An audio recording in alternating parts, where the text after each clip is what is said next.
तो प्रभात। जो जस करई सो तस फल चाखा। जो जस करई सो तस फल चाखा। कर्म का विधान और उससे मुक्ति, ये पूरा विज्ञान है।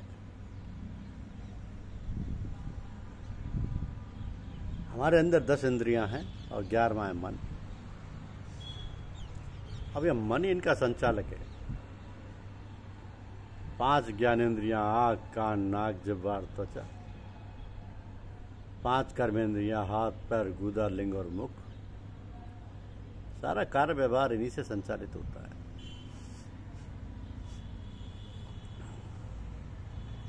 तो कर्मेंद्रियां तो कार्य करती हैं। आँख से हम देखकर उनका संस्कार, उसका अपना अंदर बनाते हैं। नाक से सूंघकर उसका आनंद लेते हैं। कान से सुनकर, आँख से देखकर सुंदर सुंदर का विचार अपने अंदर करते हैं। जिह्वा, जिसे हम रसना भी कहते हैं, उसका स्वाद लेते हैं। मीठे, खट्टे, कड़वे, विषैले इत्यादि। त्वचा से कोमल, कठोर, गर्म, ठंडा इत्यादि का अनुभव करते हैं। यह तो वह ज्ञानेंद्रियों का कार्य। और कर्मेंद्रियां केवल कार्य करती हैं। पैरों से चलना, हाथों से काम करना, गुदा से मल का निस्तारण करना, लिंग से मूत्र त्याग करना तथा मैथुन करना,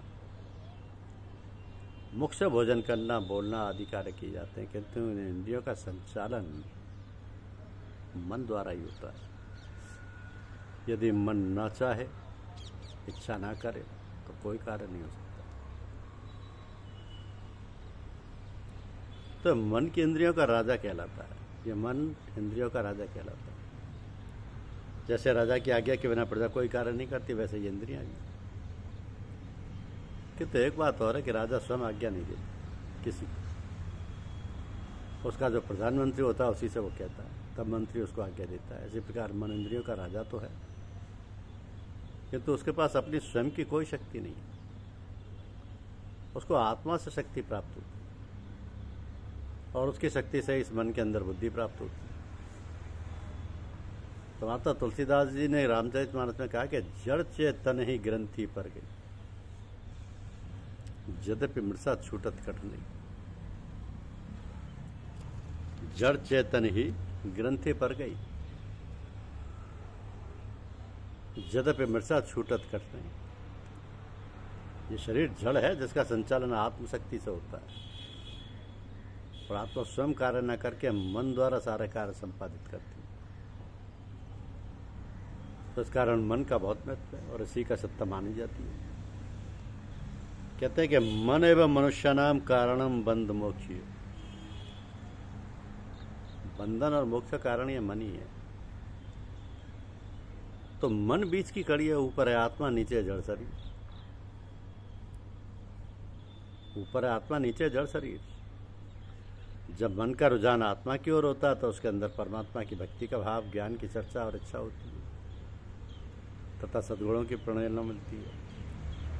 और जब उसका रुझान शरीर की तरफ या संसार की तरफ होता है तो सांसारिक इच्छाएं, वासनाएं पैदा होती हैं तथा राजसी व तामसी भावनाएं पैदा होती हैं। तो इस प्रकार हमारे शरीर की सारी गतिविधियां इस मन द्वारा संचालित इंद्रियों द्वारा होती हैं। या जो 5 ज्ञानेंद्रियां हैं, इन्हीं के द्वारा हम बाहर की, संसार की सारी जानकारी ग्रहण करते हैं। तो जानकारी ज्ञानेंद्रियों द्वारा होती है और यही अंतःकरण है। अंत माने अंदर, करण माने साधन, अर्थात हमारे अंतःकरण में सारे संस्कार अच्छे या बुरे इन्हीं ज्ञानेंद्रियों द्वारा एकत्रित होते हैं और इन्हीं के द्वारा हमारे जीवन का संचालन होता है। तो इस अंतःकरण के 4 विभाग हैं, 4 प्रकार के कार्य जिसको कहते हैं: मन, बुद्धि, चित्त और अहंकार। अब मन का कार्य है संकल्प विकल्प करना और बुद्धि का कार्य है विवेचन करना।